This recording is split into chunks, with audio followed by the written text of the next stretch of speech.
안녕하세요. 제정된 동물보호법에 대해서 알아보는 시간을 갖게 되었는데요. 저희 변호사님 소개 한 번만 부탁드립니다. 네. 안녕하세요. 정지연 변호사입니다. 네. 드디어 지난 1월 9일 동물보호법 일부 개정안이 국회 본회의를 통과했습니다. 박수!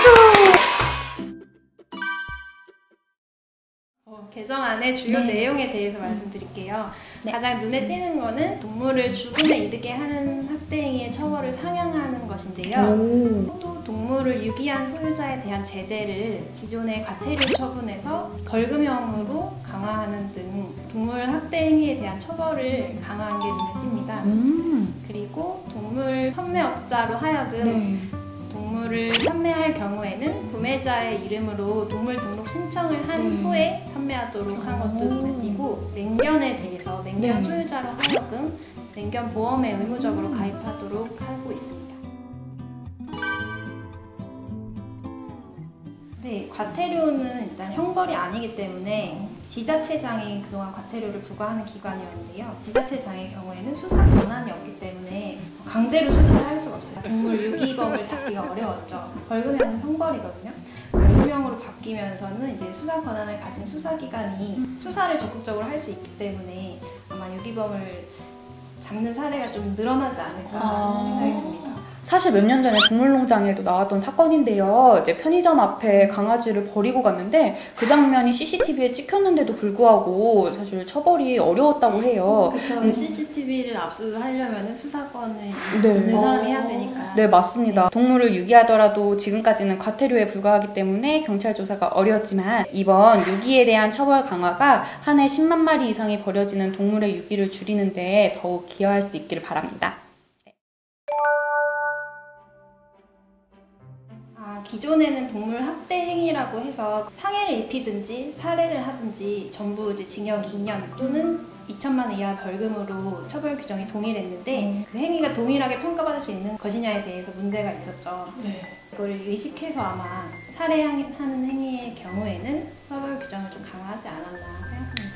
사람의 경우에는 살인은 일반적으로 이제 상해보다 더 심각한 범죄로 여겨져서 처벌이 더 무거운 걸로 알고 있는데요. 그렇지 않나요? 그렇죠. 사람의 경우에는 물론 살인과 상해를 나누고 있기도 하고, 살인의 경우에도 뭐 존속살인, 영아살해 뭐 이렇게 다 구분을 하고 있고, 상해의 경우에도 중상해, 특수상해, 폭행죄도 있고 세분화가 되어 있는데 동물보호법의 경우에는 그렇지는 않았어요. 이번에 이제 동물보호법이 개정되면서 동물학대에 대한 처벌을 좀 차등화한 거는 굉장히 이제 동물보호법을 좀 강화했다고 평가할 수 있을 것이고, 또 이제 동물을 헌법상으로는 물건으로 보고 있는데 그거랑 조금 이제 차등화해서 평가한다는 점에서 동물권에 대한 인식이 올라가지 않았나 싶습니다.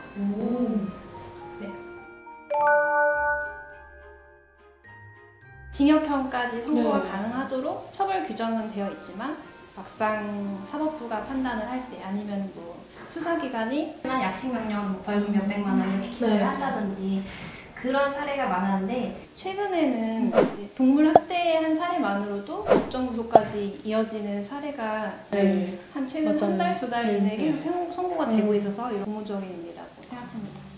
맞아요. 동물학대 처벌이 강화되고 있는 만큼 그에 대해 실질적으로 합당한 처벌이 이루어지는 사회가 되기를 바랍니다. 네, 최근에 맹견 관련 사고가 이슈가 되면서 맹견 소유자는 의무적으로 책임보험을 가입하도록 하고 이를 어기면 과태료를 부과하도록 한 것인데요. 그 동물보호법에서 지정하는 맹견은 총 5가지 있는데요. 그 도사견, 아메리칸 피플테리어, 아메리칸 스테퍼드셔 테리어, 스테퍼드셔 불 테리어, 그리고 로트와일러가 있습니다. 나올 수 있는 건가요? 네, 5가지. 현재까지의 맹견보험은 수처리에 대한 내용만을 담고 있는데요. 그러나 애초에 맹견 사고가 일어나지 않도록 예방을 하는 것이 더욱 중요하죠. 애초에 맹견을 키울 수 있는 자격을 갖춘 사람만이 맹견을 키울 수 있도록 하는 조치가 필요하다고 생각합니다.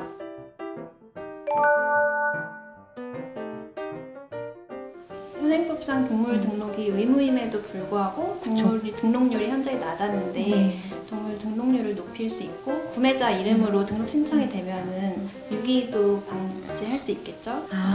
맞습니다. 변호사님이 말씀해주신 것처럼 동물 등록이 가지고 있는 장점이 굉장히 많아요. 그러니까 반려인분들은 반려동물 등록을 잠시 까먹으셨다면 꼭 동물병원에 가셔서 동물 등록을 해주시길 바랍니다.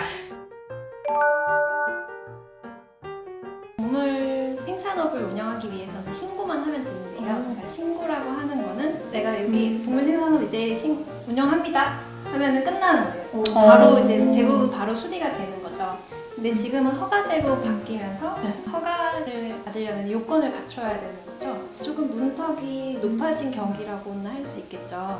정부에서는 지금 유예기간을 주어서 불법 번식장들이 기준을 맞출 수 있도록 시간을 줬고, 현재는 유예기간이 지나서 단속을 하고 있다고 합니다. 그렇지만 얼마 전 영천 번식장 구조처럼 아직까지 불법 생산업체가 많이 있는 것 같습니다. 불법 생산업장의 동물들은 경매장에 아예 진입할 수조차 없다고 하는데요. 사실 법망을 잘 피해서 합법적인 것처럼 거래되고 있다는 이야기도 많이 들리고 있습니다. 그래서 불법 생산업을 근절하기 위해서는 반려동물의 생산과 판매를 소비자가 투명하게 볼 수 있는 시스템을 만드는 것이 중요하다고 생각하고, 소비자라는 표현은 그렇지만 사람들이 볼 때 사지 말고 입양을 하는 게 어떤가.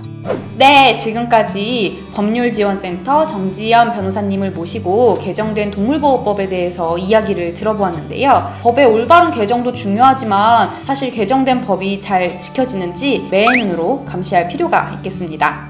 지금까지 동물자유연대였습니다. 감사합니다.